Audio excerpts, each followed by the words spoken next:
80,000 to 85,000 आपको 2023 के अंदर देखने के लिए मिल जाएगा। ऑलराइट, यानी कि लॉन्ग साइड यहाँ पर काम करना है, एक विद इन द ईयर यहाँ पर दोनों ही चीज़ों में प्रॉफिट कमाने को मिलेगा।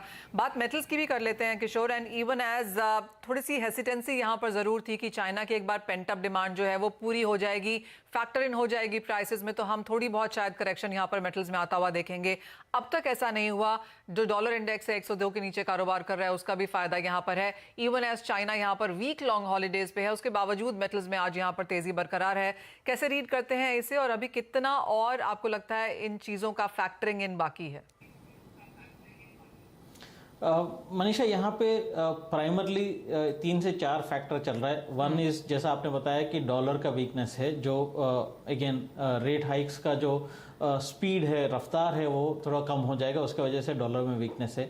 सेकंड इज कि ऑफटेक जो बढ़ रहा है, जो चाइना का ऑफटेक बढ़ रहा है, कमिंग बैक टू नॉर्मल सी, और जो मैन्युफैक्चरिंग डिमांड बढ़ रहे हैं।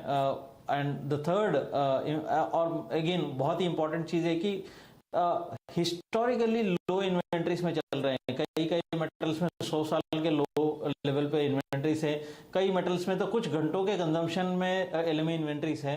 तो वो तीसरा बहुत ही महत्वपूर्ण है। चौथा है कि आप some of the South American countries, specially Peru में सम ऑफ द माइनिंग, जहाँ पे कॉपर का सबसे ज़्यादा माइनिंग होता है, वहाँ पे कुछ माइंस में जो सप्लाई साइड इश्यूज आ सकता है, जहाँ पे लेबर रिनेगोशिएशंस हो रहे हैं, वहाँ पे स्ट्राइक्स आने का और सप्लाई साइड इश्यूज आने का चांसेस है।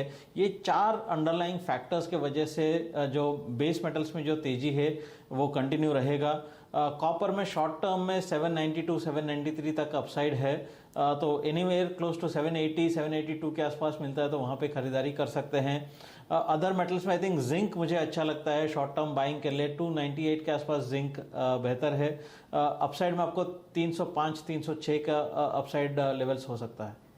ऑलराइट, यानी कि खरीदारी करके यहाँ पे काम करना है। और जैसे आप देख सकते हैं, आधे से 1% तक की तेजी आज भी अक्रॉस यहाँ पर मेटल्स हमें देखने को मिली है। चाहे वो जिंक है जो अब 300 के ऊपर कारोबार कर रहा है, कॉपर में यहाँ पर हमने 794 तक के लेवल्स बनते हुए देखे हैं, एल्यूमिनियम में भी यहाँ पर बढ़त के साथ कारोबार। तो across metals as a sector, ferrous और नॉन फेरस में यहाँ पर आज तेजी के साथ कारोबार है। बात अब यहाँ पर एनर्जी की कर लेते हैं, क्योंकि यहाँ पर कच्चे तेल में 2 महीने के हाईज हमने बनते हुए देखे हैं। 88 का लेवल यहाँ पर होल्ड कर रहा है। किशोर, क्या कुछ फैक्टर्स आप यहाँ पर अब आगे जाके देखेंगे, और क्या 90 तक पहुंचने की दौड़ पूरी करेगा crude? I think see primarily again यहाँ पे 2 चीज़ें। वन इज़ दैट रिसेंटली जो डिमांड आउटलुक आया, यूएस का डिमांड आउटलुक आया, वो भी पॉजिटिव है।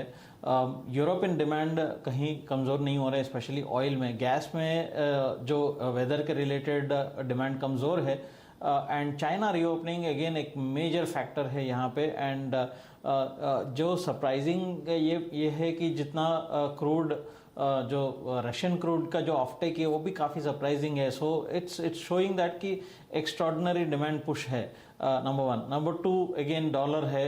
यहाँ पे जो 2023 का जो ब्रॉड थीम रहेगा कमोडिटीज़ के लिए, weak dollar and low inventories and एक demand led cycle. So entire 2023 के लिए एक ये ब्रॉड मैक्रो फ्रेमवर्क चलेगा, और कमोडिटी का outperformance, commodities as an asset class का जो टोटल आउट परफॉर्मेंस 2023 में कंटिन्यू रहना चाहिए। उसमें क्रूड एक बहुत ही अहम हिस्सा बनेगा, और इसका जो तेजी है वो कंटिन्यू रहेगा। शॉर्ट टर्म में अगर मैं क्रूड का अगर बात करूं तो प्रॉब्ली बाय साइड ही रहना चाहिए। यहाँ पे 6650 काफ़ी अच्छा लेवल दिखता है। सो मैं ऑप्शंस में 6700 का जो कॉल ऑप्शन है वो 240 230 के आसपास अवेलेबल है, वो उसका जो खरीदारी का सलाह दे सकता हूँ। एंड 200 रुपये का स्टॉप लॉस मेंटेन कर सकते हैं, और 310 320 का टारगेट्स के लिए 6700 का कॉल ऑप्शन में बाइंग कर सकते हैं।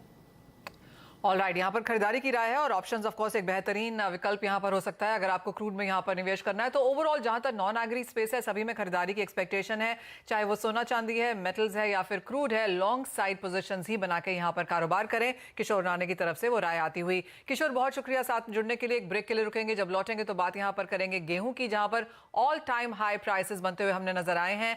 साथ ही साथ जोड़ेंगे अपने साथ रणधीर चौहान को, जो नेटाफेम इंडिया के MD हैं। उनसे जानेंगे कि एग्री इरिगेशन स्पेस में उनकी बजट लिस्ट क्या है, इस ब्रेक के बाद।